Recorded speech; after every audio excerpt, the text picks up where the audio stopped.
Congressman Kucinich has been a loud voice of dissent on Libya. He and a bipartisan coalition are now trying to block funding America's part in the NATO military mission there. And he's even said that the president committed an impeachable offense in attacking Libya. He joins us now live from Washington. Congressman, thanks for being with us. Good evening.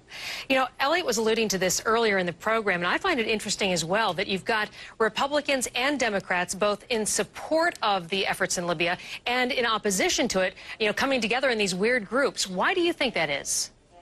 Well, in the case of the coalition that we've put together, we are speaking to the fact that the president has exceeded the constitutional authority of his office. And it's so important to understand what's happened here. It's not an academic argument. That what the president has done is to drive a stake into the heart of representative government by declaring that he has the executive privilege to wage war whenever he wants. That is not a small matter. The whole basis of our government, of representative government, is that Congress is elected by the people. The president's elected through the Electoral College. And this action that he's taken is very dangerous constitutionally. Yeah. Specifically, the War Powers Resolution says that the president has the power in a national emergency created by an attack on the U.S., its territories, possessions, that sort of thing. But last night, the president said, no, even when America's not directly threatened. So that does seem to signify well, the Obama doctrine goes beyond the Constitution, goes beyond the War Powers Act, goes beyond the UN mandate, goes beyond the purpose of NATO.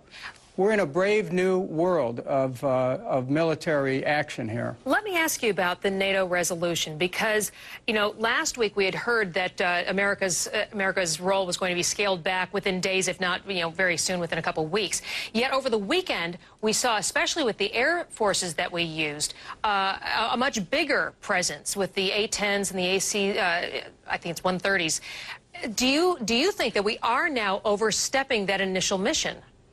Well, look, the news today, 2,200 Marines and sailors are heading from Moorhead, North Carolina, to the off the coast of Libya, to going to an area off the coast of Libya.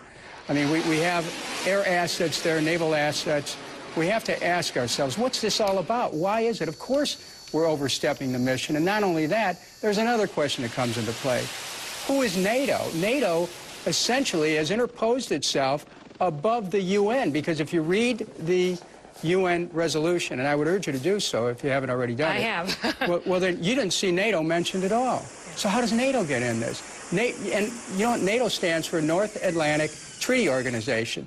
Now, look, unless you're geographically challenged, the North Atlantic doesn't include the Gulf of Sidra, doesn't include the border of the Afghanistan-China border, but NATO's there. We've got another problem to look at here, which is NATO, which, frankly, you know, the United States pays 25% of the military costs, so but NATO's a force into itself. You know, you mentioned China, and I did find it interesting because a lot's been made about this this UN resolution that was passed. Well, there wasn't anybody voting no, but there were 5 big countries that abstained from voting because they said, well, the Arab League is on board, so we won't vote no, we'll just kind of step back. And those were, you know, China, India, Germany even.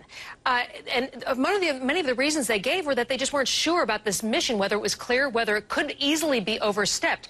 If we saw, and the president says this, it was such a clear-cut humanitarian issue to stop, you know, a butcher, why didn't everybody else see it that way? Well, you're right on a couple counts here. First of all, Brazil, Russia, India, China, and Germany all abstained for the reasons that you set forth. Now, when we're talking about humanitarian war, there's an oxymoron there we have to be careful of as we pursue it, because inevitably it's going to mean that this very people that we claim we're concerned about are going to get hurt. Because as NATO continues to provide air cover for the rebels, when they get into pro-Gaddafi territory, right, it's inevitable that there's going to be a loss of life. And Representative, we started seeing the Arab League start complaining about that the very first day of action. Congressman, thank you very much for being with us. Thank you.